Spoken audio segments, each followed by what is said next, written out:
Log on, tune in, find out. Another good idea from Cambridge.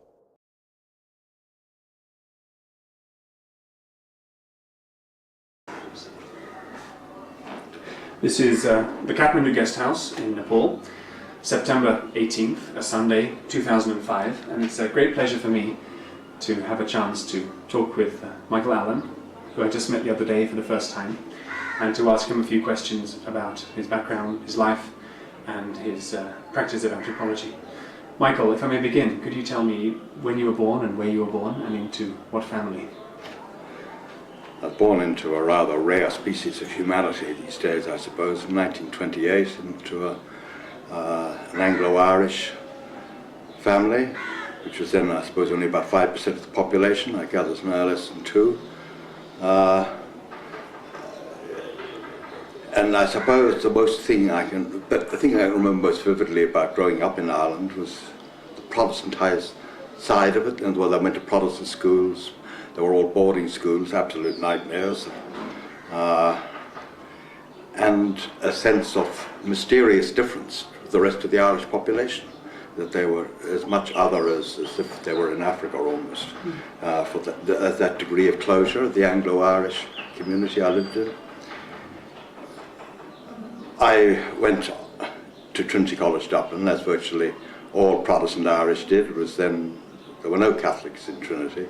Not through any Protestant prohibition, but the Archbishop required dispensation from Rome for a Catholic to go there. So that was a further reinforcement of the Protestant world that I was very much saturated. Not that I was in the least.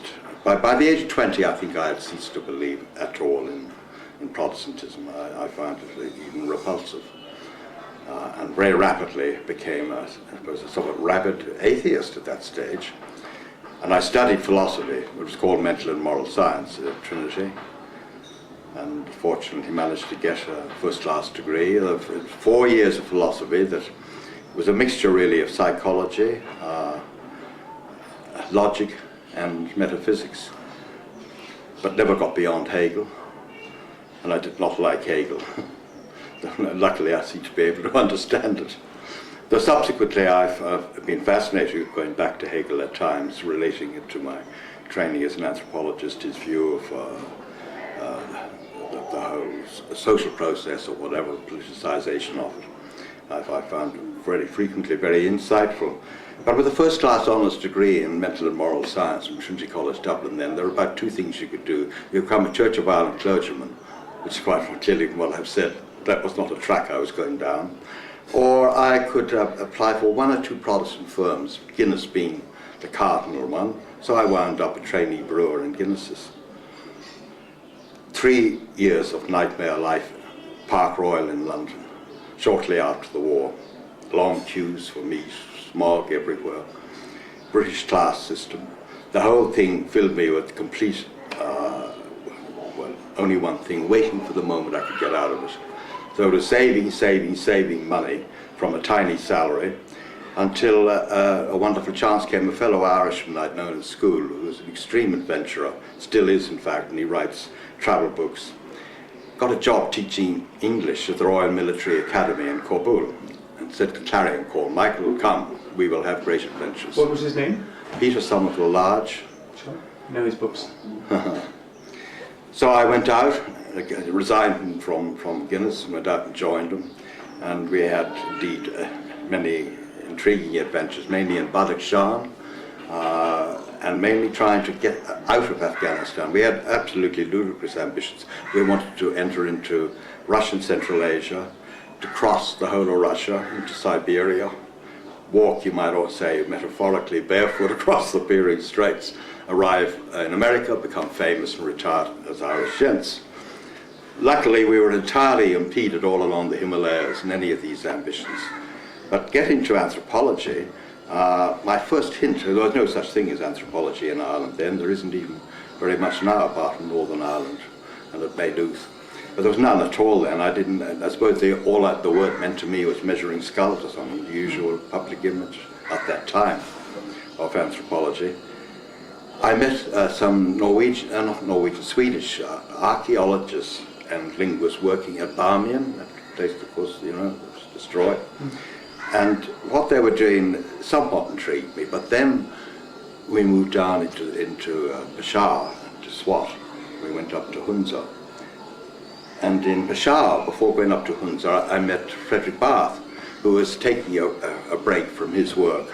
And at the time I was suffering from hepatitis, and the wretched man said, the best thing is whiskey. Which, well, somehow or other he was right. We'd had quite a number of whiskies, and 3 weeks later I'd well recovered. But he talked to me over those whiskies intensely of what he was doing, and I thought, this indeed, if I can ever be an anthropologist, what I would be groping towards, to live amongst people who, as my own experience in Ireland, the Catholics were mysterious, not easy to understand why they did what they did, seemed to me an utterly fascinating task. And lo and behold, here was a profession, there's a chance you might even earn the odd penny in it. That stuck in my head with further adventures in the Himalayas, and I came to Nepal for the first time then. We spent about 4 months with my friend Nuchi Bahadur, who was just starting a Nanda Kuti school with Amrita Nanda. And we had adventures with the most decrepit kind after a big game down at Kailali Kanchanpur. Some ranas misorganized, luckily, so there was no chance of fishing anything. And on to Bhutan. We also penetrated about halfway up into Bhutan without permits, and were arrested and were dealt with by the Indian authorities in a very civil manner as just lunatic young Irishmen. And eventually got to Australia and spent about 9 months working in a gold mine there, saving up money, thinking maybe I'd go to what I had learned from Bath would be one of the meccas of anthropology, Chicago, and Chicago means something to an Irishman. But when I got to Sydney and realized that all that money I'd saved 9 months in this gold mine had been spent getting to Chicago, I thought Sydney looked like, you know, it looked like a city. I've been down in the middle of the desert for 9 months. I couldn't imagine Australia had such a place at all. Might have a university. And I'd arrived Central Railway and got directly, it was just only a short walk from Central Railway. And of course there it was, a classically Scottish type university with this quadrangle and all the rest of it. And, anthropology department, the next thing I was in Professor Elkin's office, who was the doyen of Australian anthropology at the time, his speciality Australian Aborigines.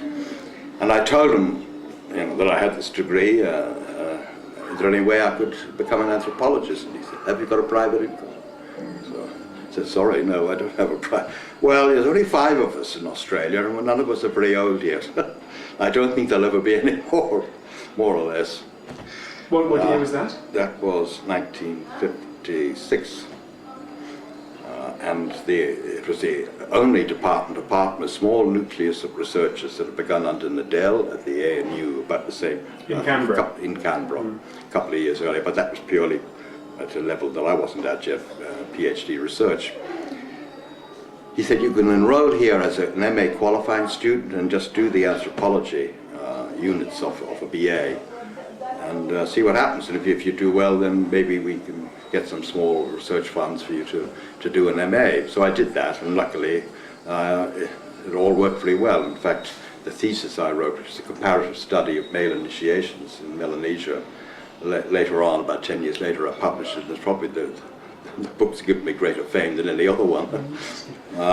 Well, you got a wonderful overview actually of the various steps that brought you to Australia and en route, of course, across Central Asia and the Himalayas. But to zero in and maybe rewind a little, a bit more focus on your early years. It's quite a step that you took with Peter Somerville Large to risk Central Asia and the Himalayas like that. Was there anything in your upbringing, your childhood, that you think gave you a flavour for something grander than Guinness and local aspirations? Oh, yes. I mean, at school, I was hopeless at school, and of course I was already getting deaf then, so I was always sitting at the back of the class, and I was always reading literature, and that certainly is hugely all kinds of literature. But I remember one day I got hold of Sven Hayden, and that really excited me, that romantic notion of exploration of unexplored places by Europeans. which now, of course, I see in a very different light, but it certainly excited my imagination very much then. I think it was that kind of thing. It was private reading, and also the Anglo-Irish, by tradition in the previous generation, they ran the British Empire virtually, or helped to. They were always out in Africa or in India, in the Indian civil service or whatever. So the houses that I knew in Ireland were full of Tibetan materials, wonderful tankards and prayer wheels and odd objects from various parts of Africa that had been dragged back. And the Irish Museum too was full of magnificent stuff, especially cooked stuff from the Pacific. Was this true of your family also? Was there some... Not really. No, my family was much more ordinary middle class, living just at the edge of Dublin. My father was a stockbroker, the most useless stockbroker that ever was. He was really a watch tinkerer or something like that. He was a train engineer and had the misfortune, you might say, to marry the daughter of a failed stockbroker. So no, there was not in my family, but in many of the families of friends that I made at school, lived in these big crumbling country Irish estates with this kind of stuff, and with traditions of exploration, of foreign places, of curiosity and the diversity of the world. And that was certainly, during my teens especially, becoming more and more important. And were your family and friends around you supportive of your departure from London into the unknown, essentially? Or was that a battle as well? Not a battle, but great puzzlement, a huge anxiety. And that anxiety was massively compounded when I resigned. I went over back to Ireland, spent about 3 or 4 weeks sort of organising things, farewelling my family. The final day came was to get the boat from Holyhead across to Liverpool, and then the boat to Karachi, which I got left from Liverpool, and there was only a few hours in Liverpool between one and the other. Then there was the usual Irish weeping and wailing at Dun Laoghaire Pier. My mother was sort of distraught. So that was finally over. Grabbed a pint of Guinness. After about half an hour, there was a call that I was wanted on which must be a telephone, some form of communication anyway on the boat. It was my mother. They'd gone back home and they knew I had left a tin box on the table that had everything, my passport, money, documents, tickets, the whole lot were there on it. Of course, she went into complete panic, what to do. And she recovered from a panic very quickly. She said, Mike, I have a friend in Aer Lingus. Maybe he can get a pilot to fly it over in the morning. I think the boat got in about 7 or 8 in the morning, and the other boat was going off at about midday or 1 o'clock. I remember getting a taxi out to the airport, watching planes coming in. In came the Aer Lingus. And all the passengers got off, and suddenly it was an old-fashioned plane. Cockpit opened, and the pilot got out. I could see the sun shining on that. No. Anyway, I got it. So that cause obviously accentuated my family's anxiety. How on earth can this son of ours, manage what these ludicrous plans? But they never attempted to stop me at all. No. What about brothers and sisters? Did you come from a large Irish family? They were very much younger. My sister was a few years younger, but she was already married. I don't think she had much grasp of what I was about at all, really. Married a North of Ireland bloke who went into Marks and Spencer's, and I'm afraid she disappeared into another kind of world altogether. Though later on we've become close. My brother was still a schoolboy, he's 11 years younger. I subsequently learnt that it obviously greatly affected. He became a teacher of Latin in first Ireland, then England, and it became redundant. Hardly a wonder as Latin disappeared at about the age of 55. And then he suddenly started becoming, and he still is, a physical explorer. He leads expeditions up and down the Himalayas and the Andes, God knows what else, at the age of 65. So. And I know for certain that there was something seething there when he was young about all these reports coming back from me and my adventures. while he was teaching Latin.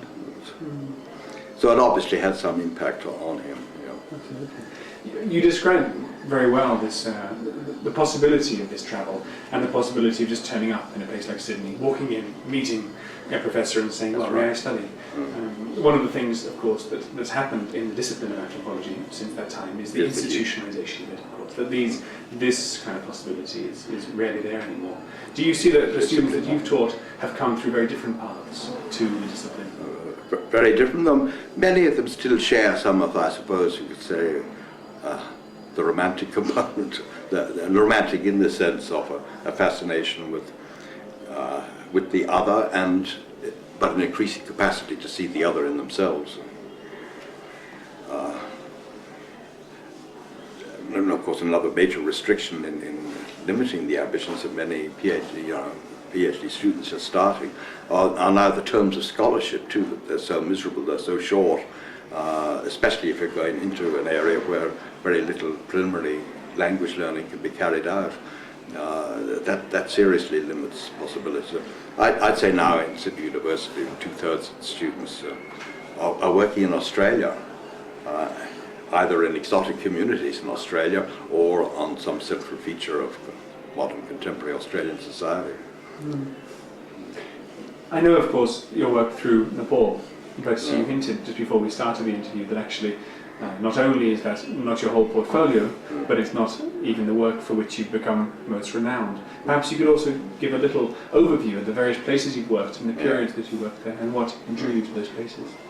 Well, so when I finished that MA qualifying at Sydney, John Barnes had arrived during the last year of when I was doing fourth year honours, in fact, and we got on very well together. And he was very impressed, seemingly, with my thesis. And he then immediately moved up to the chair at the ANU, and he took me and another student up as his first PhD students to the ANU. So there I was at the ANU. And at that time, though there was no prohibition against where you worked, it was nobody knew anything about anywhere else other than the Pacific, apart from John Barnes. But John Barnes was not going to break that tradition either. He didn't want to send people off to Africa, as far as I can see. He immediately tried to acquaint himself with Papua New Guinea because of Liddell's interest. And the first things he wrote were on I think, the Mernken kinship system in Australia, on the average, though he never did any research there. So he wasn't going to change that policy of primary focus on the Pacific, Australia and surrounding Pacific area. And at the time, just about the time I arrived at the ANU, the British administration in condominium of the New Hebrides, at that stage was still jointly administered by Britain and France, subsequently became Sir John Rennie. He'd done honours in anthropology at Oxford and was very much, in some ways, a frustrated anthropologist and was very keen to further anthropological research in Vanuatu. There'd been nothing done since Layard and Deakin Layard in 1910, sort of the same time as Malinowski, and Deakin in the 1930s. And then Deakin died before he ever got a job in academia. So, Rennie was very keen to have more research done, and he made a proposal to the ANU to share the expenses of research in Vanuatu. And in my comparative work on Melanesian secret male societies, the most classic area was northern New Hebrides. So I was immediately fascinated when there seemed to be money and there was a possibility of doing research there, so off I went. So that's why I went to work there. Though I must say, if there had been similar possibilities of working right here in Nepal, because I really had been utterly, totally fascinated by it, and I had a fairly long period here, about 4 or 5 months, and I would have come here like a shot. But South Asia, John was Africa, but there was absolutely no knowledge of South Asia at all in the anthropological field. At the ANU, Basham had just arrived, but that was, he had only just arrived. And, so anyway, I went to work in Vanuatu, and I'm not, the area I went to work in was supposedly full of all these cults, and all I found were people going to church all the time and cracking open coconuts, which posed its own, I know, it was indeed very interesting, but not at all what that it didn't touch that romantic side, and also the intellectual interest in extreme forms of masculinity, and has always intrigued me, which I'm sure relates to the gender-structured life I had in Ireland. Boarding schools and... Boarding schools, all male, Yes. and pretty, very much modelled on the English. They're slightly softer perhaps in the English, being Irish, but even Anglo-Irish, but still very much, there was bullying, hierarchy, secrecy. We had our own little cults around smoking and drinking and whatever up in bushes in the mountains. That fascinated me. And then about the other third of my life was family life, which was almost completely, my father, very gentle, retiring sort of man. He didn't figure very largely, and of course, absent fathers, in the office as well. There was sister, mother, and a whole flock of female cousins that constituted this domestic life, which was like heaven. It was full of warmth, fun, later on some sensuality. I had a very acute sense of two worlds, male and female. So all of my work ever since has been really around gender. First of all the male stuff, and then beginning in Nepal, straight into, well, not straight after, preliminary work on the basics of Newar Baha structure, Newar Buddhism. I was immediately attracted by, well, two things, of course, the Hindu-Buddhist interface, and looking at things like Machendranath and Kumari for that reason, but above all Kumari, because she was female. And that also underpins my later research in Ireland again, into young girls having visions of the Blessed Virgin. So yeah, perhaps I'm jumping ahead of myself in there too much. Not at all. But your first exploration of Central Asia and the Himalayas was in the 50s, I take it. When was it that you actually returned to Nepal to conduct research here? 1967. Enormous changes had taken place in Nepal during that time. Yes. Had you maintained contact with the country at all, or with people you met here? Just the odd letter to two friends, Luci out here, Pramod Shamsher Jung Bahadur Rana in these tumble-down palace opposite the King's Palace, who I was just having breakfast with this morning. Yes. So yes, well, there's been correspondence. And what was the constellation of factors that did bring you back to Nepal? Was it an opening up of research possibility that's right, in Australia? Yes, the whole thing had begun to very much change, first and foremost in Southeast Asia, but it became possible really to do research by the late 60s, wherever. Had you become pretty quickly a part of the anthropological establishment? Well, when I job and yes. It was extraordinarily good time. I say Elkin told me, that story. But by the time I had my PhD in 1962, there were new universities just beginning, Macquarie University in Sydney, Monash in Melbourne, and a bit later there were other ones in West Australia. No, they had got anthropology. Well, within the next 5 years, there were mushrooming all over the world, I suppose, and they all wanted anthropology, so suddenly there was a huge marketplace for undergraduate teaching of anthropology. So you might say I hit the jackpot in terms of, there I was at the PhD, so I got a job instantly at Sydney University for just 1 year as a temporary tutor, and then lectureship was advertised and I got it. And you didn't think of maybe trying your luck back in the old world? Yes, I did, and really once, and I'm really glad I failed to get it too.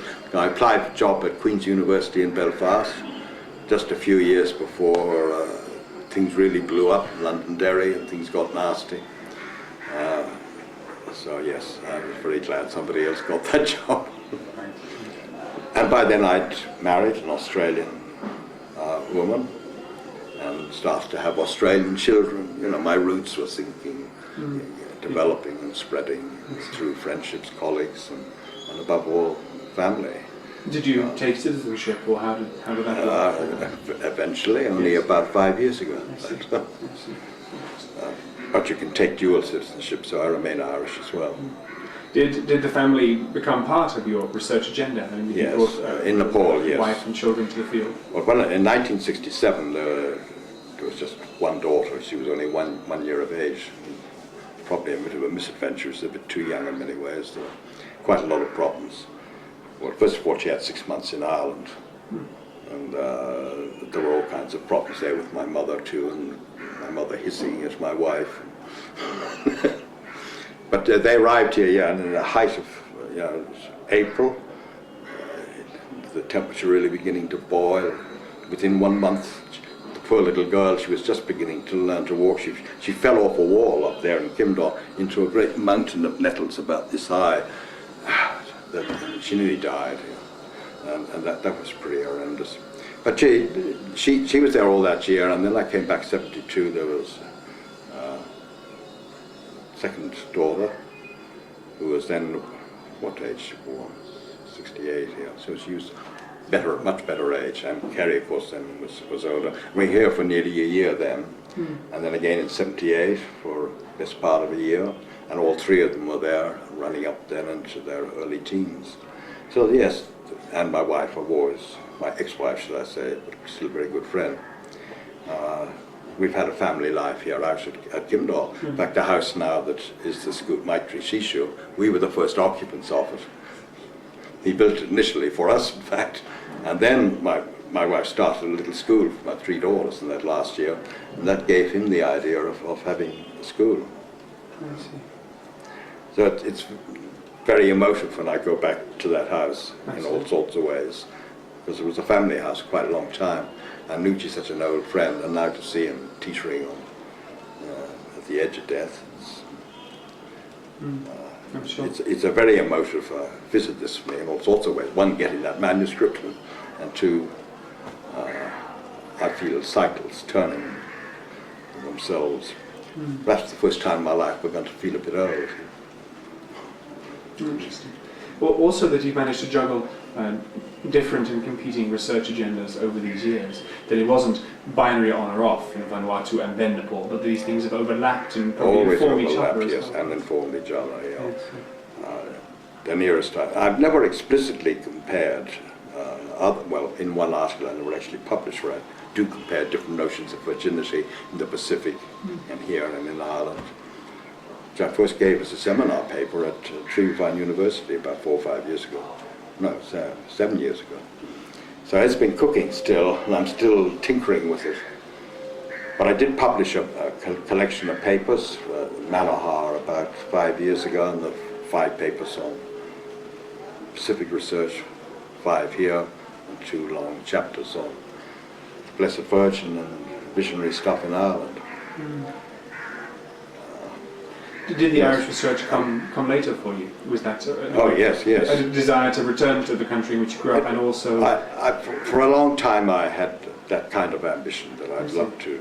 And it seems to me that, well, now it's commonplace, but in the early 80s it was not really commonplace there was still very much focus on the other in anthropology, and very little research being carried out by anthropologists in something like, much less directly, their own society. I always felt I'd love to do research in Ireland. For a long time I had thought of actually working with the gypsies, the tinkers, the travelling folk. But, well, somebody else started to do it well, and it just seemed to me overwhelmingly difficult. It's become such a huge crisis. The parallels it's so awful, the life that they live. It's even worse in many ways than the Aborigines in Australia, and I just didn't feel I could handle it any longer. And I was thinking about this at the age of about 50. What triggered it off was in 1984, at the front page of the Sydney Morning Herald, a report, "Have the Irish finally gone off their rockers?" Words to that effect. And it was the first report of large numbers, tens of thousands of Dubliners and from one of the cities, from Belfast to pouring into the countryside, claiming that they could see statues of the Blessed Virgin move. And I thought, this sounds very good. that happens elsewhere, but in Ireland it had never happened. And the Irish like going to witness such miraculous events or get a feel of it in words. But there's, with only one exception, there's no visionary site in Ireland. And that, actually, I disposed of it myself along with the Jewish philosopher at Trinity College Dublin. It's a total fraud. What's it called? Locke. About 1880. So, I mean, it's not just in the Irish tradition. It struck me that something very odd is indeed going on in Irish Catholicism. Not just that you've got, but it's such a mass phenomenon. And all the press were there, and the whole of Dublin clearly was agog. All kinds of middle-class people were rushing out. They were claiming surveys of buses that 90% of each busload could swear that they could see this statue moving, though how they interpret another matter. Well, that made me immediately get my pen out and start applying for an ARC grant. And to my utter amazement, I managed to get a fairly substantial one. And so I went off there in 1988, and spent a full year, and then again 92, and frequent short visits ever since. Was it for you a homecoming, or was it in a way an anthropology of a country which you had a fondness for but had never felt quite part of? Also, yes. I suppose the religious component. I mean, it was precisely what you weren't in Ireland, wasn't That's it? right, yes. It must have been an interesting and somewhat ambiguous role. It was, yes, and it's not only ambiguous for me, but it was ambiguous for the people I was working with. Because immediately of course I explained very quickly my background, but sometimes, somebody I just met casually at a grotto in the big crowd starts talking to them, they wouldn't know. I've got to the point of explaining anything about what I was. They'd know like a flash that I was a Dubliner, even despite my 40 years in Australia. So then there was ambiguity on both sides. Amongst those I got to know well the particular vision. In fact, the major visionary was the waitress at the time at the hotel I was staying in, and that's why I stayed in it, because it was the center of one of the most intriguing of all the cults. So I was right in the thick of it, and very quickly I became very close friends with all of that family. And the most difficult thing I had, I think, of all was they were full of great aspirations and hope. That they were complete believers, and the whole family. They had two members of their family were actual visionaries. That I would become a believer. One of the biggest triumphs of all would be. Of course. And I explained that not only was I a Protestant, but I was not even a Christian. That I had become a non-believer, not a disliker, but a non-believer. Just somebody fascinated in religion, in all religions and so on.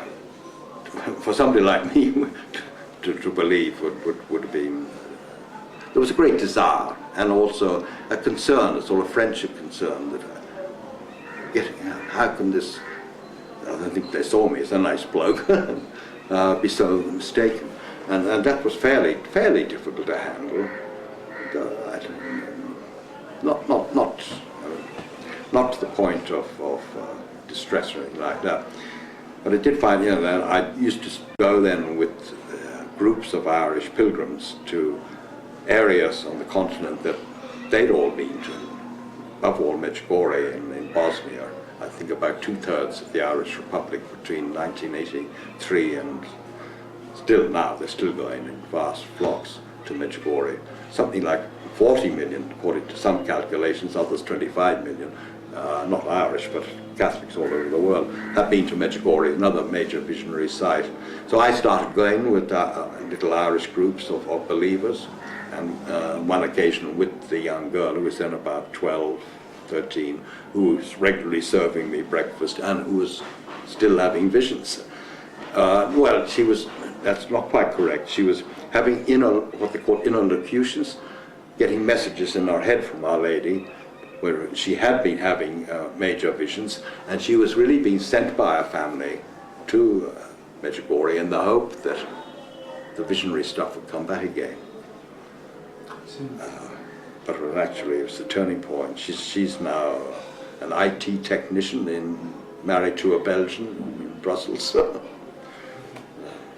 Have you followed over the years the growth in the Sai Baba followings in India and Nepal, of course? I mean, it's even penetrated Kathmandu now.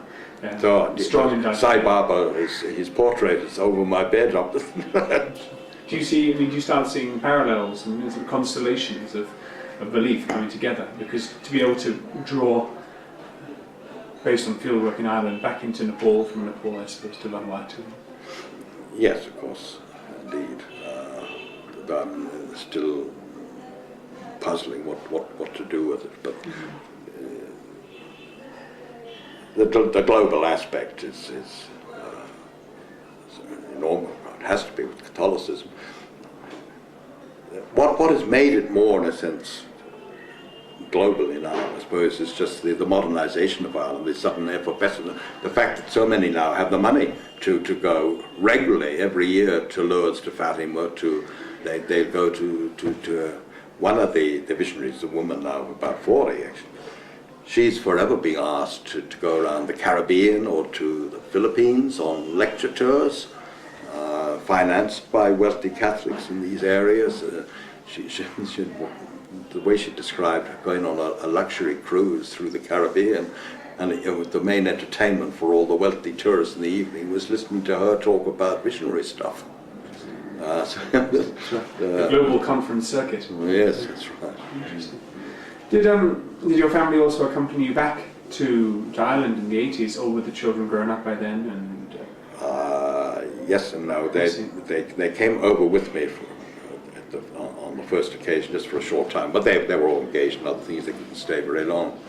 But they're all going themselves individually, frequently. So the Irish identity is definitely part of their lives as well. Oh, very much so. Yes, they have very strong Australian accents, but they're certainly. They're like holding the Irish passport, both for sentimental and practical reasons, because it gives them access to jobs throughout the EU. Two of my daughters have had jobs, on that basis. Yes, absolutely. One of the aspects I was wondering about, I suppose, is that of Nepal. When you come here as a scholar, there's been a large American involvement, of course, in Nepal in terms of scholarship, and a large European one. But in terms of, one doesn't immediately think of Australia very often as a country that's produced many researchers of Nepal. Do you present yourself as an Australian scholar, or an Irish one, or a combination thereof? I mean, do you? I suppose more Australian in recent years, yes. To begin with, up to about 30 years ago, Irish, yes. And especially anywhere in Asia, because I think the Irish, there's a sentimental affection for the Irish, especially in any part of the ex-British Empire, and especially in India or Pakistan. Yes, I find it easier to make friends or to be accepted in some way, to be Irish. Australia, indifferent one way or another. To be British was, since I sounded British, I'd make clear that I was not British. Could you talk a little about... That wasn't so in Nepal, of course, having been colonized. Sure. Could you tell us a little bit about, I suppose, your early years of fieldwork in Nepal and the kinds of people you were meeting, both local and also international, the research topics that were being discussed, because one has a strong sense of schools of anthropology, which I'd like to ask about later, perhaps. Definitely a French school and a British school, and also an American school, and Nepal is a perfect example to see those disciplinary concerns played out. I suppose in that respect you were free of affiliation. You were not being asked by professors who had been working in Nepal before to pursue research in a certain way. Perhaps you could talk a bit about the people you met and your research interests here. Well, first of all, foreigners, foreign researchers, and especially in the 60s, they were as rare as dog's teeth. I didn't meet many, or if they were around, I didn't know about them. Did you meet David Snellgrove and Christopher Heimendorf, or in London? Not here. But not here. No. I see. No. I don't think even by 67, I don't know when he last came here, so a very, very long time ago. I remember talking to him. I went to London before I first came here in 67 to try to learn Newari, but when I got there was no Newari being taught. It's Nepali. So that was a bit of a frustration. But yes, I saw quite a bit of Fjóra Heimendorf and Snellgrove then, and talked about their work with them. And I suppose I was feeling myself very much as initially as following on from Fjóra Heimendorf. I wanted to further explore into what he called the elements of Newa social organization, though I really hadn't much idea what direction to go. At the beginning, there was quite a bit of literature, especially Indian anthropology, on sacred centers. Swayambhu, that's where I first lived, and clearly is a fascinating place. I thought I initially might begin to focus on it as a sacred place and try and unravel some of the immense historical and cultural complexities that are involved in that place. And also because my friend Nucci also lived up there, so it was going to be residentially very handy. I spent a lot of time there at Swayam, more often than not sitting in the grass and looking at monkeys and working out their social organization. I was so utterly confused, and I knew I was never going to, apart from the difficulties in Newari, I was never going to learn Tibetan, and I wasn't all that interested anyway in what they were doing. When I go in and hear them chanting, I quickly get bored and whatever. But then I began to discover the Newa community up there, that sub-branch of the Vajracharya. I forget now what they were called. They are full Vajracharyas, the Purohits who carry out all the daily rituals. There's all the Newa families, in fact, up there that in turn do their duty. So I started observing all their rituals and making contact with a number of individuals. A man called Sanakai up there, who's long since dead. He became a wonderful informant on Newa rituals, but the rituals they did up there. But then I suddenly, that opened my eyes to the fact that this was just one tiny bit of a vast Baha'i organization. So I went back and checked the Fjóra Heimendorf stuff, and sure enough he had some rudiments about it. So then my attention switched very much to that in part. And though I didn't, because I established the family in a nice house over there, I didn't upheave, and go to Park, which I probably should have done, but it meant an enormous amount of traveling backwards and forwards, and very much working through a few individuals that I'd make arrangements with to meet rather than. So I was not getting classical anthropological material of day-to-day life the way David Gellner subsequently did. But it's a bit like Hemraj Sakya. I had long, and many of them from him, long lists of Bahas and Bahis and the Kacha Bahas, and then beginning to do censuses of them and genealogies, and of a few key ones like Ho Baha and Inchi Baha and so on, about half a dozen, and Kwa Baha as well, and began to build up a reasonable notion of some of the elements of the internal organization of this and the kind of rituals that they were carrying out.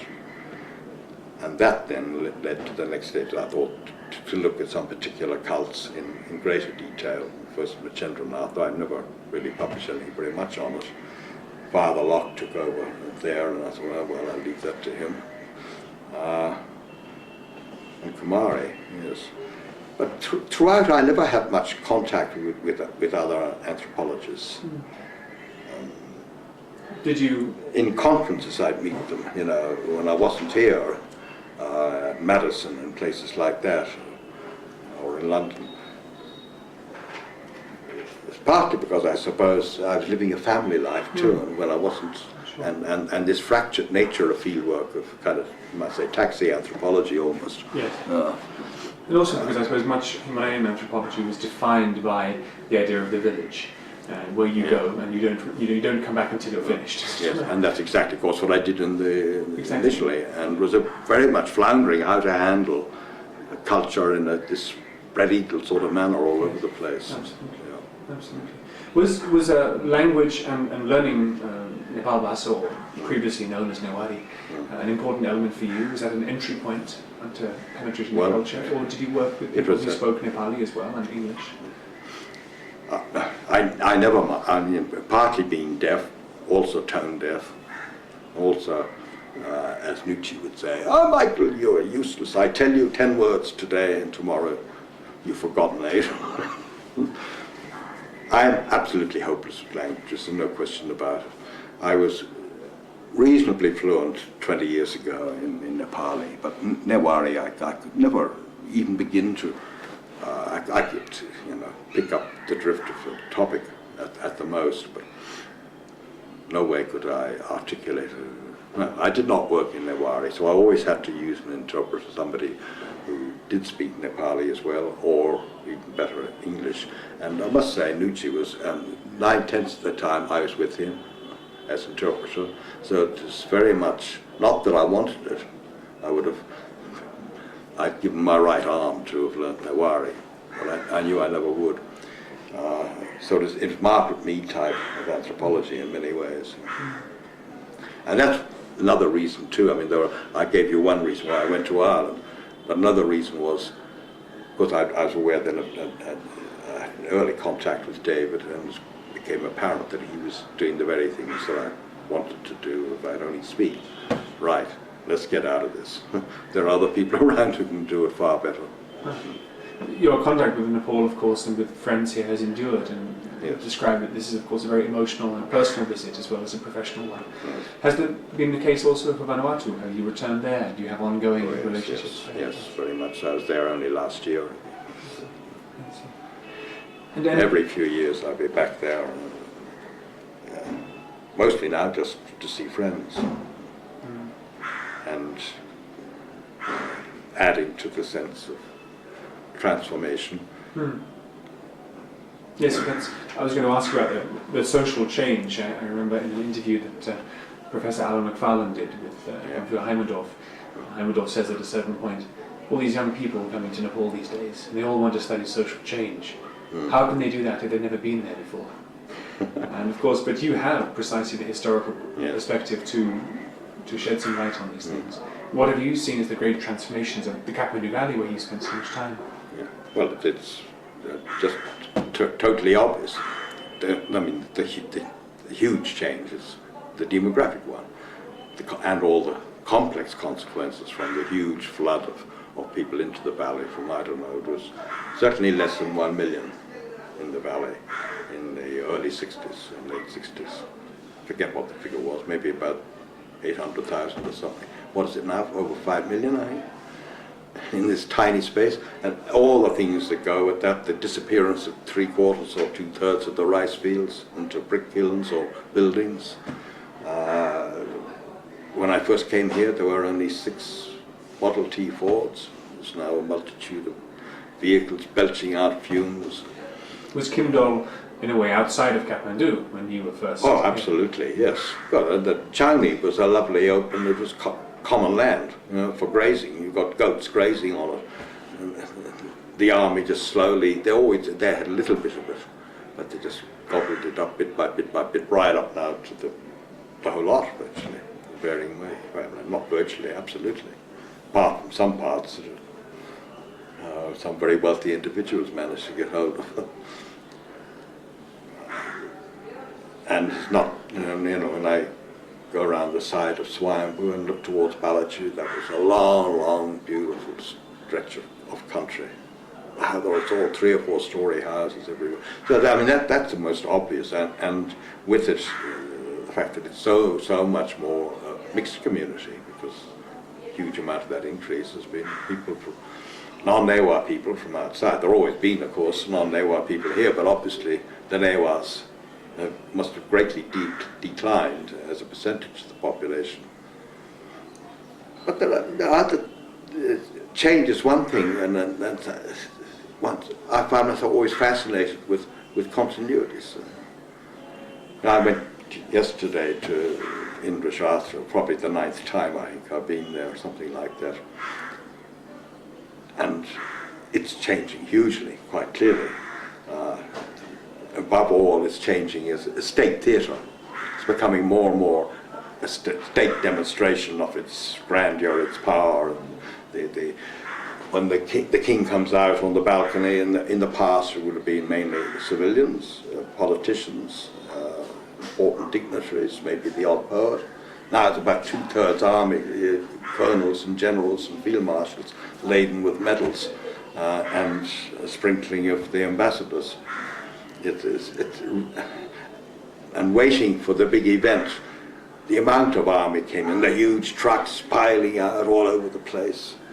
Not always looking very sinister, but really a kind of theatrical show, and with the bands playing and everything else. That side of it is enormously multiplied. But the core of it all is absolutely identical, when everything to do with the Kumari and Sawa and Baku and Ganesh dancing round,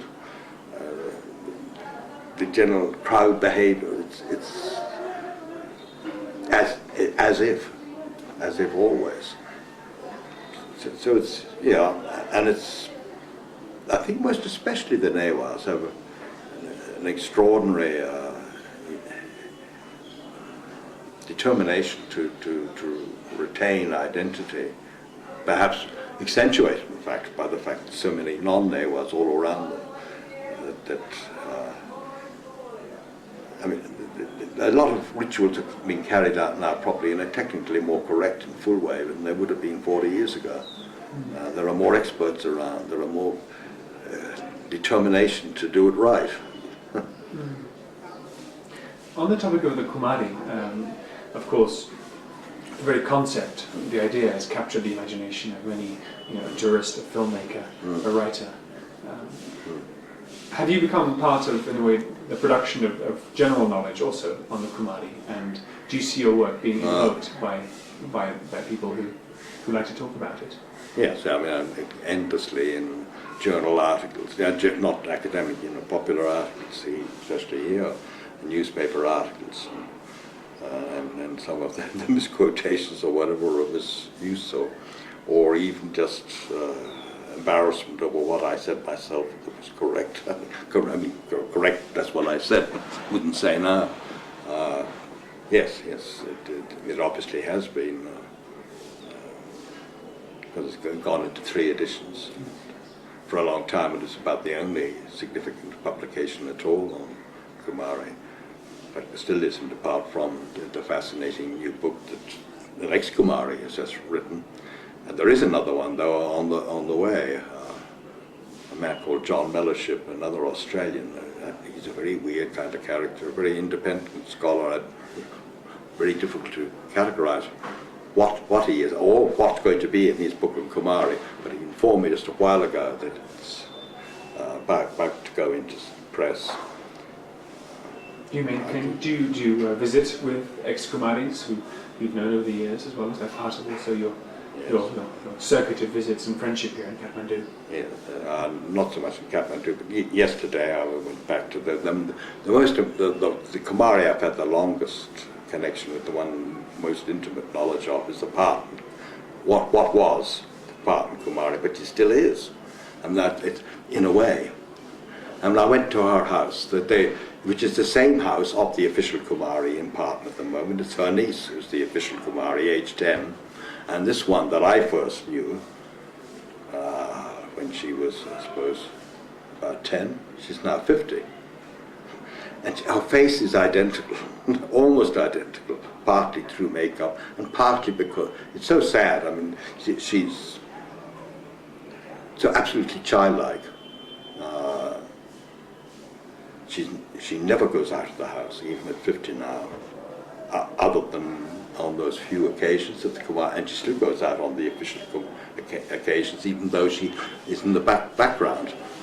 So that was quite extraordinary, and the only other member of the family, and to make it even more weird, the whole house was being reconstructed, and then we had to battle our way through bits of corrugated iron and over bricks, and I put my hands on the banisters and took them out all covered in paint. And in the middle of it all, in a tiny little room, the only room that hadn't been knocked down, on a bench like this, in comes. She's now so fat,